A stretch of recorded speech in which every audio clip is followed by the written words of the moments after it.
Bro, you ever realize the weekend is just a scam?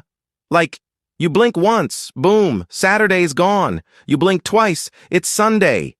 And Sunday isn't even a real day, it's just Monday's evil loading screen.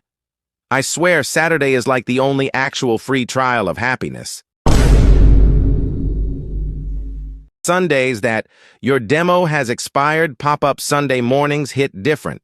You wake up like, yay, weekend, but then your brain goes, nah, buddy, you've got school tomorrow. Bruh. Suddenly, food tastes sad, the sky looks like homework, and even your Roblox games feel like they're mocking you.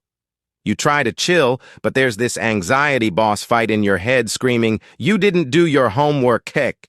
So yeah, Saturday's heaven, Sunday's purgatory, and Monday, that's the final boss. Subscribe so I can get better editing tools.